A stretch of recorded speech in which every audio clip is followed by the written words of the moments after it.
Hey guys, welcome back to Heroes of the Storm. Today I'm going to go over another Raynor build. This one's going to be a lot quicker than yesterday because this is a build that I consider to be, while arguably more fun, is definitely not as strong as the auto attack build.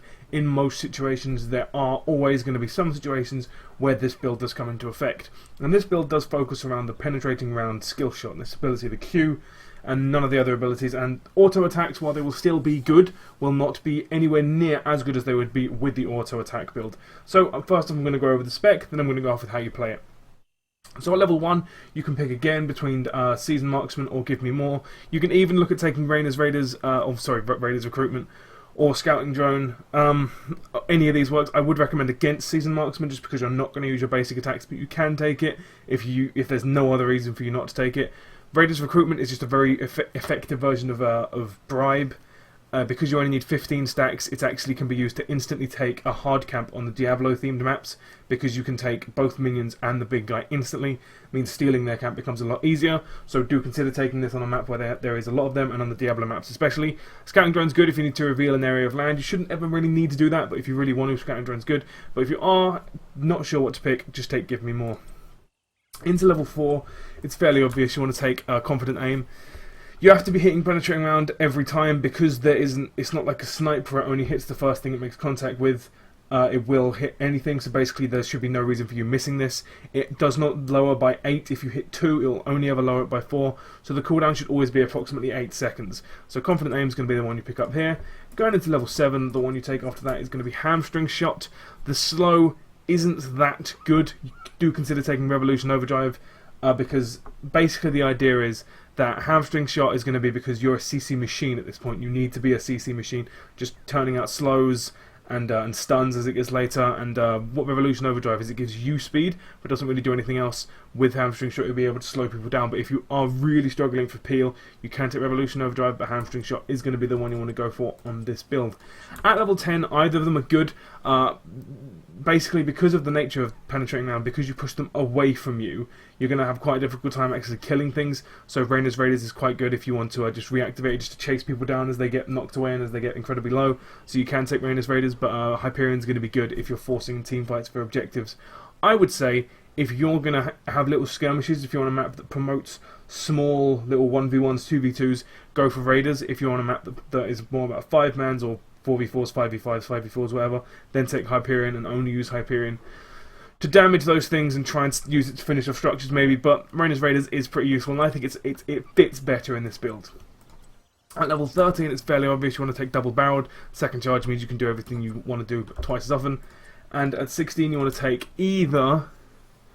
You can take Cluster Round, of course, because it means that it does a lot more damage, because it hits 2 things. The wording here is kind of strange. As you see, penetrating round damage is increased by 20% for each additional target hit up to 100%. So once you hit one thing, that will deal 100% damage. Then the next thing you'll hit will deal 120%. The next thing you'll hit will deal 140%. So if you find someone in the minion wave and you hit them with this, and of course you will because it's got a 50% width increase, you can just hit them like a truck. But I think that's not the move you want to go for. You want to go for Bullseye. You can go for Cluster Round if you have a ridiculous amount of stuns. If you have like a Muradin, a Diablo, and a Tyrande or someone on your team, then you can go for Cluster Round. Most of the time you're going to want to go for Bullseye. And at level 20, I almost hit reset level there, that would have been awful. You probably want to go for Bolt of the Storm. You can take Duskwings, it's pretty good. The 50% more frequently is actually quite significant, but you shouldn't really be suffering damage. You shouldn't need them to deal that much damage. You should need them to maybe deal 1 or 2 more hits.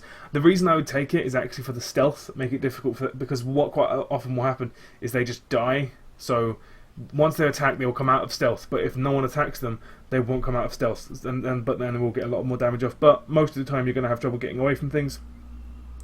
So Bolt of the Storm is going to be good. It has been nerfed recently, and I haven't tried this build out post Bolt of the Storm nerf, so it might be better to go for Duskwings now, but I imagine if you are in doubt, just go for Bolt of the Storm.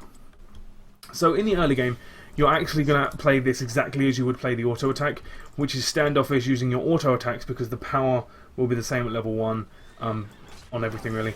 And just kind of sitting at the back, poking down the enemy here and making sure the minion wave takes a decent amount of damage, and just kind of keeping your towers healthy. Raynor on this build isn't that good in lane.